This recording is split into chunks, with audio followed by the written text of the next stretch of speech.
কথায় বলে SA Q মানে শর্ট অ্যান্সার টাইপ যে কোশ্চেন্সগুলো সেগুলো হচ্ছে উচ্চ মাধ্যমিক ইংরেজির মূল স্তম্ভ। মানে যদি কোনো স্টুডেন্ট এসএ কিউটা ভালো করে রেডি করতে পারে তাহলে সে এমসিকিউর দাগেও সফল হবে, এসএ কিউর দাগে তো সফল হবেই, এমনকি লং কোশ্চেনের দাগেও সে সফল হবে। কারণ লং কোশ্চেনে যে সমস্ত প্রশ্নগুলো পার্ট পার্ট ভাগ করা থাকে 1+2+3 বা 2+2+2 এই টাইপের প্রশ্নগুলো সে খুব সহজে উত্তর দিতে পারবে। তাই আমাদের এসএ কিউ কিন্তু রেডি করাটা খুব জরুরি। এবার প্রশ্ন হচ্ছে 4খানা গদ্য আছে, 4খানা কবিতা আছে, তাহলে এসএ কিউ কতখানা পড়া যায়? একটু ভালো ছেলে মেয়ে যারা তারা সবটাই এসএ কিউ রেডি করে রাখে, গোটা এবিটিএ টেস্ট পেপারকে রেডি করে, একটা কোশ্চেন ব্যাংকের যত পেজ আছে সেগুলোকে রেডি করে। কিন্তু আমাদের সেরকম ছাত্রছাত্রীর সংখ্যা কত? হাতে গোনা কয়েকজন। বেশিরভাগ ছাত্রছাত্রীরা চায় যে একটু কম করে পড়বো আর তারই মধ্যে কোশ্চেনগুলো কমন পড়বে যাতে আমাদের নাম্বার পেতে খুবই সুবিধা হয়। তো সেক্ষেত্রে যারা একটু দুর্বল আছো বা এরকমভাবে বেস্ট সাজেশন চাইছো, তো তোমাদের জন্য আমি নিয়ে এসেছি 50টা মাত্র এসএ কিউ। 2023 সালে আমি এরকম সাজেশন করেছিলাম, মাত্র 30টা এসএ কিউ দিয়েছিলাম এবং সেটা সফল হয়েছিল। সেই ভিডিও আমার চ্যানেলে আপলোড করা আছে, তোমরা ভিজিট করো, দেখো সুপার 30 বলে একটা ভিডিও ছিল গত বছর 2023 সালের এইচএস পরীক্ষার জন্য। এবছর কিন্তু আমি 30খানা এসএ কিউ দেওয়ার মতো অত দুঃসাহস দেখাতে পারিনি, আমি 50টা এসএ কিউ বেছে দিয়েছি এবং আমি হলফ করে বলতে পারি এই 50টা এসএ কিউ রেডি করে নাও, তোমাদের 2024 সালে ইংরেজিতে নম্বর ভালো পাওয়াটাকে কেউ আটকাতে পারবে না। তো সেক্ষেত্রে আর দেরি না করে আমরা 50টা এসএ কিউর প্রশ্ন সহ উত্তর আলোচনা করে দিচ্ছি। আমার এখানে কোশ্চেনও দেওয়া আছে, উত্তরও দেওয়া আছে, তাই মন দিয়ে ভিডিওটা দেখবে। সাজেশনের প্রথম প্রশ্ন, what were the eyes of the narrator sensitive two? মানে লেখকের চোখগুলো কিসের প্রতি সংবেদনশীল ছিল? তো লেখক মানে কে বলতে রাস্কিন বন্ড। এটা কোথাকার প্রশ্ন? দি আইজ হ্যাভ ইট, ওখান থেকে নেওয়া কোশ্চেন। তো লেখকের চোখগুলো, লেখক তেমনি অন্ধ ছিলেন তবে তার চোখগুলো সংবেদনশীল ছিল কোন জিনিসের প্রতি? উত্তর হচ্ছে আলো এবং অন্ধকারের প্রতি। আমরা উত্তরে লিখবো the eyes of the narrator were sensitive to light and darkness. মানে লেখকের চোখ দুটো সংবেদনশীল ছিল আলো এবং অন্ধকারের প্রতি। 2-এর দাগে কোশ্চেন হচ্ছে how did the narrator describe the voice of the girl? ওই মেয়েটার মানে অন্ধ মেয়েটার গলার আওয়াজকে লেখক কিভাবে বিবরণ দিয়েছেন? মানে মেয়েটার গলার আওয়াজ কেমন ছিল? না উত্তরে লেখক বলেছেন যে মেয়েটার গলার আওয়াজে ওই পাহাড়ি ঝর্ণা বা পাহাড়ি নদীর একটা আওয়াজ ছিল। আমরা লিখব the narrator said that the girl's voice had the sparkle of a mountain stream. আর 3-এর দাগে question who broke into the narrator's reverie? বক্তার দিবা স্বপ্ন কে ভেঙেছিল? এখন দিবা স্বপ্নটা মনে করে দেখি। যখন মেয়েটা সাহারানপুর স্টেশনে ট্রেন থেকে নেমে গেছে, লেখক তখন জানলার কাছে মুখটা নিয়ে গেছেন, বাইরের দিকে তাকিয়ে আছেন, তিনি কল্পনা করে যাচ্ছেন যে বাইরে কত রকমের লোক আছে আর কত রকমের লোক কত রকমের কাজ করছে। এই দিবা স্বপ্নে তিনি বিভোর। তবে এই দিবা স্বপ্ন ভেঙেছিল। কে ভেঙেছিল? না যখন নতুন প্যাসেঞ্জার উঠলো ট্রেনে আর সে লেখকের কাছে সে বলা শুরু করলো যে হ্যাঁ আপনি আর আমার সঙ্গে কথা বলবেন কেন, আমি তো আর ওই মেয়েটার মতো আকর্ষণীয় সঙ্গী নই। তো তখনই লেখকের দিবা স্বপ্ন ভেঙেছিল। তাহলে আমাদের প্রশ্ন হচ্ছে কে দিবা স্বপ্ন ভেঙেছিল? আমরা উত্তরে লিখব সাহারানপুর স্টেশনে একটা নতুন প্যাসেঞ্জার ট্রেনে উঠেছিল, সে লেখকের দিবা স্বপ্ন ভেঙেছিল। আমরা লিখব the new passenger who goat into the train at Saharanpur broke into the narrator's reverie. মানে সে নতুন প্যাসেঞ্জার যে সাহারানপুরে ট্রেন কম্পার্টমেন্টে উঠেছিল সে লেখকের দিবা স্বপ্ন ভেঙেছিল। আর 4-এ দেখা গেছে why were the eyes of the girl of no use? মেয়েটার চোখগুলো কোনো কাজের ছিল না কেন? না কারণ চোখগুলো কেন কাজের থাকবে? কারণ মেয়েটা তো পুরোপুরি অন্ধ, তার তো চোখ কোনো কাজে লাগে না, সে তো অন্ধ। তাহলে আমরা লিখবো the girl's eyes were of no use because she was blind. মেয়েটার চোখগুলো কোনো কাজের ছিল না কারণ সে পুরোপুরি অন্ধ ছিল। 5-এর দাগে আছে হু স্ট্যামার অ্যান অ্যাপোলজি? বিড়বিড় করে ক্ষমা চেয়েছিল কে? না সেই নতুন প্যাসেঞ্জার যখন সে ট্রেনে উঠেছিল সে কিন্তু বিড়বিড় করে ক্ষমা চেয়েছিল ওই মেয়েটার কাছে, সম্ভবত ধাক্কা টাক্কা লেগে গেছিল। তো আমরা লিখবো the new passenger who goat into the train at Saharanpur Starmer an Apology. সেই নতুন প্যাসেঞ্জার যে ট্রেনে উঠেছিল সাহারানপুরে সে ক্ষমা চেয়েছিল। আর 6-এর দাগে what happened when the narrator thought of laughter? যখন বক্তা হাসির কথা ভাবছিলেন তখন কি ঘটেছিল? না ওই হাসতে গিয়ে যখন মেয়েটা একটা জায়গায় বলছিল আপনি বেশ সাহসী মানুষ, একটা অচেনা অজানা মেয়েকে একা পেয়ে ভালোই ফ্ল্যাটারি করে যাচ্ছেন, আপনার সাহস আছে মানতে হবে, কিন্তু আপনি তো গম্ভীর কেন, হাসছেন না কেন? তখন লেখক হাসবেন বলে ভেবেছিলেন, কিন্তু এই হাসার কথা তাকে কিন্তু ভীষণভাবে বিষণ্ণ এবং একা করে তুলছিল। তো আমরা উত্তর লিখব the thought of laughter made him feel troubled and lonely. এই হাসির ভাবনাটা তাকে বিষণ্ণ এবং একাকী করে তুলছিল। 7-এ দেখা যায় who came to see the girl off at Rohana station? Rohana স্টেশনে মেয়েটাকে ছাড়তে এসেছিলেন কে? সি অফ করতে এসেছিলেন কে? না একটা স্বামী স্ত্রী এসেছিলেন, সম্ভবত তার বাবা মা। তো আমরা উত্তর লিখব a couple probably her parents came to see her off. একজন স্বামী স্ত্রী, সম্ভবত তার বাবা মা, তারা এসেছিলেন মেয়েটাকে সি অফ করতে। 8-এ দেখে what could the narrator see in his mind's eye? বক্তা তার মনের চোখে কি দেখতে পাচ্ছিলেন? না বক্তা যখন ওই জানলার কাছে মুখটা নিয়ে গেছিলেন, বাইরের দিকে তাকিয়ে তিনি দেখার অভিনয় করছিলেন, তখন সেই মুহূর্তে তিনি চোখে তো দেখতে পাচ্ছিলেন না, কিন্তু মনের চোখে কিছু একটা দেখতে পাচ্ছিলেন। তিনি মনের চোখে দেখতে পাচ্ছিলেন টেলিগ্রাফে পোস্টগুলো ফ্লাশ করছে আর বেরিয়ে যাচ্ছে। The narrator could see in his mind's eye the telegraph post flashing by. আর 9 দাগে আছে দ্যাট অলওয়েজ হ্যাপেন্স। ওটা তো বরাবরই ঘটে। হোয়াট অলওয়েজ হ্যাপেন্স, কিটা বরাবর ঘটে? না, আমরা যখন ট্রেনে বসি তখন বাইরের দিকে যখন তাকাই আমরা, গাছগুলোকে চলমান মনে হয়, গাছগুলো যেন ছুটে ছুটে পিছন দিকে যাচ্ছে এরকম মনে হয়, অথচ আমাদের নিজেদেরকে স্থির বলে মনে হয়। এটা বরাবরই ঘটে। তো আমরা লিখবো when we sit in a train the trees seem to be moving while we seem to be standing still, that always happens. যখন আমরা ট্রেনে বসি তখন গাছগুলোকে চলমান মনে হয়, অথচ আমাদের নিজেদেরকে স্থির বলে মনে হয়, আর এটা বরাবর ঘটে। 10 দাগে who was bestowed the title of Bahadur in strong roots. আমাদের এপিজে আব্দুল কালামের স্ট্রং রুটস আমাদেরকে পড়তে হয়। সেখানে ওই বাহাদুর উপাধি কাকে দেওয়া হয়েছিল? না কালামের মায়ের বংশধরের মধ্যে কোনো একজন পূর্বপুরুষকে ইংরেজরা দিয়েছিল বাহাদুর। তো আমরা লিখব one of the forebears of Kalam's mother was bestowed the title of Bahadur in strong roots. কালামের মায়ের বংশধরদের মধ্যে কোনো একজন ফোরবিয়ারকে, মানে কোনো একজন পূর্বপুরুষকে বাহাদুর উপাধি দেওয়া হয়েছিল স্ট্রং রুটস প্রবন্ধে বা স্ট্রং রুটস আত্মজীবনীতে। 11 থেকে how does Kalam describe his appearance. Kalam তার নিজের চেহারার কি বিবরণ দিয়েছেন? না কালাম বলেছেন তার উচ্চতা বেশি ছিল না, তিনি বেটে খাটো চেহারার একজন ছেলে ছিলেন, কিন্তু তার মধ্যে একটা আনডিস্টিংগুইশড লুকস ছিল, মানে কি আলাদা করে দেখার মতো উজ্জ্বল কোনো চেহারা ছিল না। তাহলে Kalam was a short boy with rather undistinguished look. Kalam ছিলেন একজন বেটে ছেলে, তার মধ্যে একটা অর্ডিনারি চেহারা ছিল। 12 থেকে when and how did Kalam's father start his day.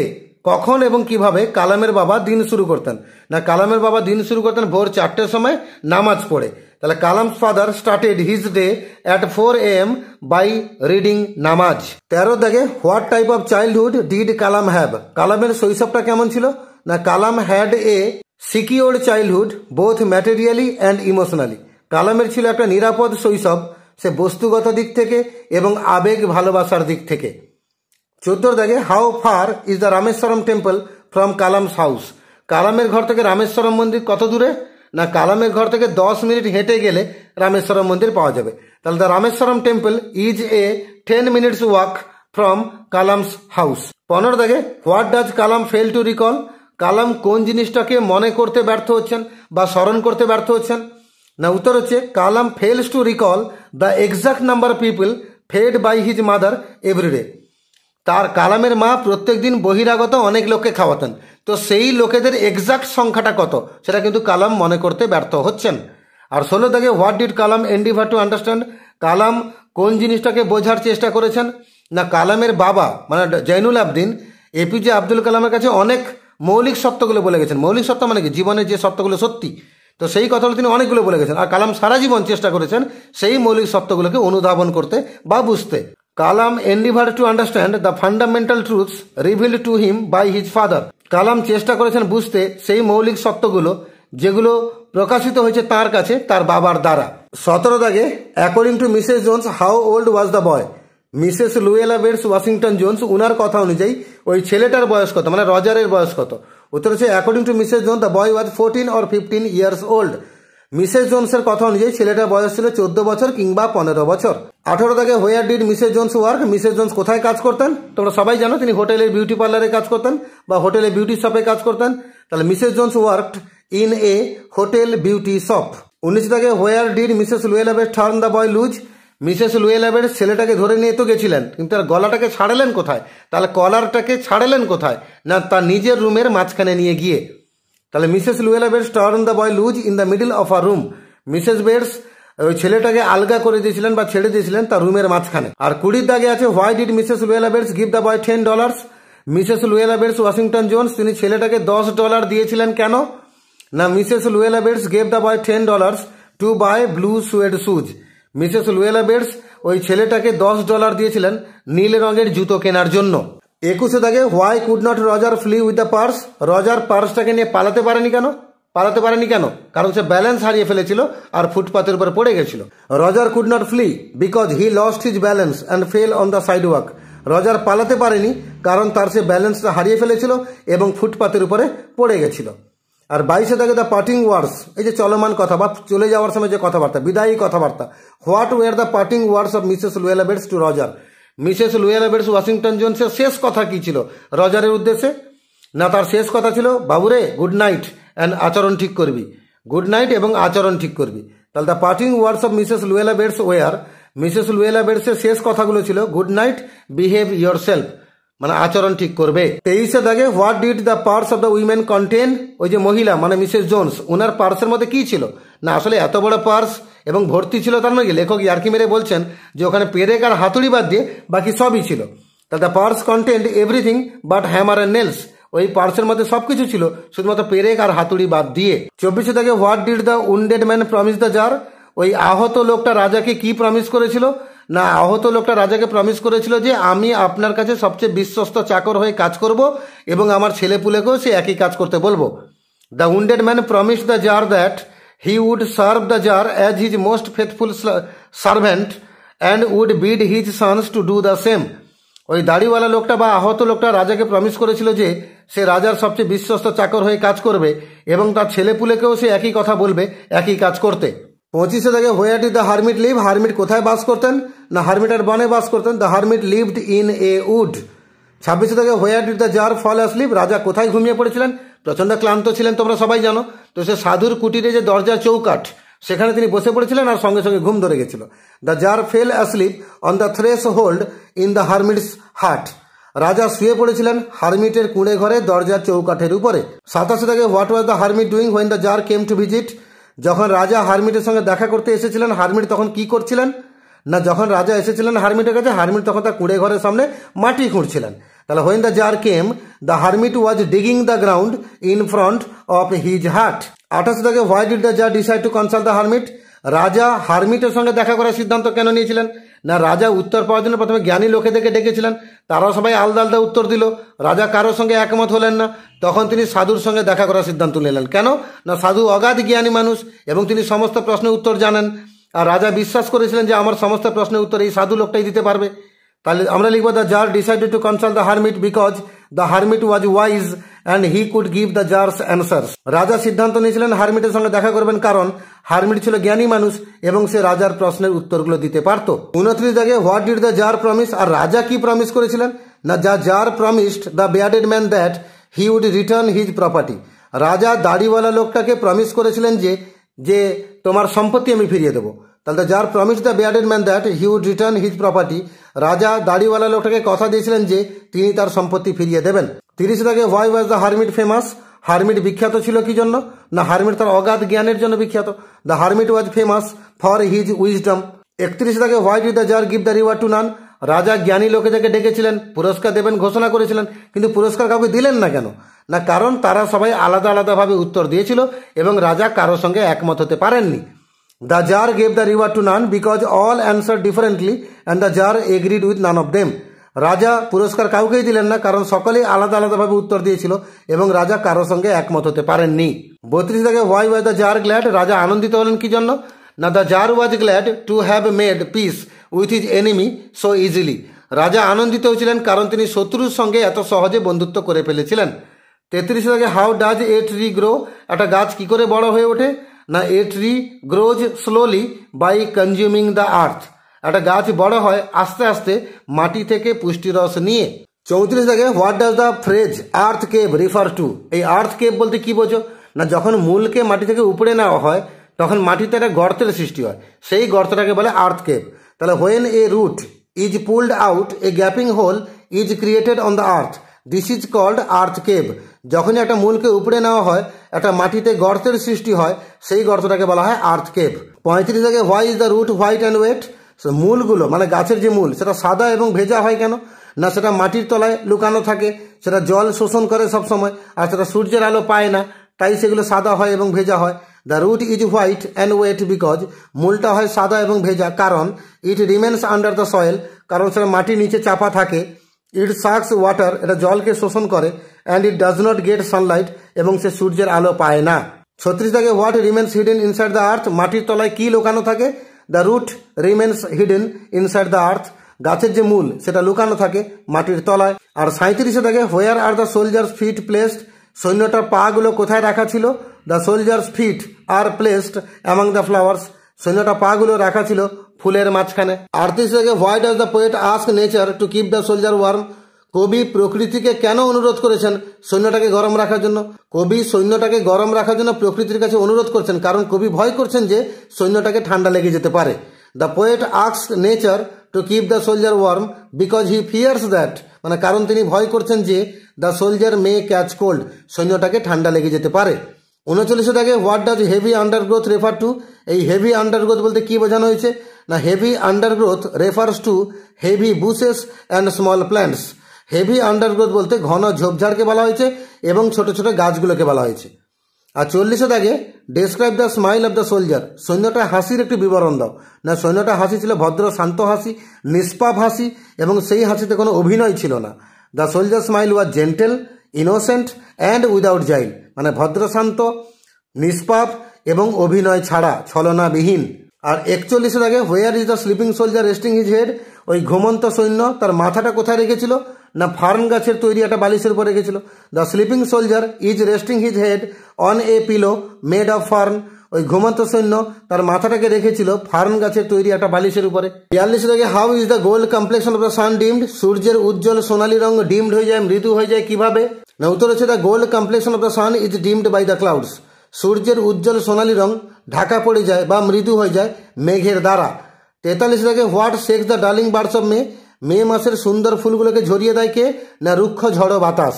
তাহলে rough winds do shake the darling buds of মে। এখানে বার্ডস মানে ফুলগুলো বা ফুলের কুঁড়িগুলো। তাহলে রুক্ষ ঝড়ো বাতাস ঝরিয়ে দেয় মে মাসের সুন্দর ফুলগুলোকে। আর 44 থেকে who will grow in eternal lines to time? সময়ের সঙ্গে যে অমর লাইন মানে কবির কবিতা, সেখানে বাঁচবে কে? না, কবির যুবক বন্ধুটা। The poet's young friend will grow in eternal lines to time? কবির যে ইয়াং ফ্রেন্ড সে বাঁচবে এই অমর লাইনগুলোর মধ্য দিয়ে। 45 থেকে who has never done with delights? কে কখনো গান শেষ করতে করতে ক্লান্ত হয় না বা শেষ করে না? কে? উত্তর হচ্ছে গ্রাসহপার। কোন সিজনে? সামারে, গরমকালে। তাহলে the grasshopper has never done with his delights. 46 থেকে what type of poem is the poetry of earth? The poetry of earth এটা কি রকম কবিতা? উত্তর হচ্ছে the poetry of earth is a Petrarchan sonnet. Poetry of earth এটা একটা Petrarchan sonnet. 47 থেকে why do the birds hide in the cooling trees? পাখিরা ঠান্ডা গাছে গিয়ে কেন লুকিয়ে যায়? The birds hide in the cooling trees because they are faint with the hot sun. পাখিরা গিয়ে ঠান্ডা গাছে লুকোয় কারণ তারা গরম রোদে ঝিমিয়ে পড়ে বা নিস্তেজ হয়ে পড়ে। 48 থেকে who increases the warmth of wintry frost? শীতের সন্ধ্যায়, তুষারপাতের সন্ধ্যায় উষ্ণতার সঞ্চার করে কে? উত্তর হচ্ছে ঝিঁঝি পোকা, তার তীক্ষ্ণ মিউজিক দিয়ে। তাহলে cricket increases the warmth by its shrill music. ঝিঁঝি পোকা এই উষ্ণতার সঞ্চার করে তার তীক্ষ্ণ মিউজিক দিয়ে। 49 থেকে which season does the sestet of the sonnet portray? এই সনেট বলতে আমরা পোয়েট্রি অফ আর্থের কথা বলবো, তার যে সেস্টেট অংশটা মানে শেষ 6 লাইন, সেখানে কোন ঋতুর কথা বলা হয়েছে? অবশ্যই সেখানে শীতকালের কথা বলা হয়েছে। তাহলে the sestet of the sonnet represents winter season. এই সনেটের সেস্টেট অংশটা শীতকালকে সূচিত করে। আর 50 থেকে সাজেশনের last question, why is the winter evening loan? শীতের সন্ধ্যা নির্জন কেন? কেন? তুষারপাত হচ্ছে, লোকজন বাইরে নেই, ফলে একটা নীরবতা তৈরি হয়েছে, তাই শীতের সন্ধ্যা নির্জন। তাহলে the winter evening is lone because frost has wrought silence. শীতের সন্ধ্যা হয় নির্জন কারণ তুষারপাত নিয়ে আসে নীরবতা। তো এইভাবে মাত্র 50টা এসএকিউ দিয়েছি।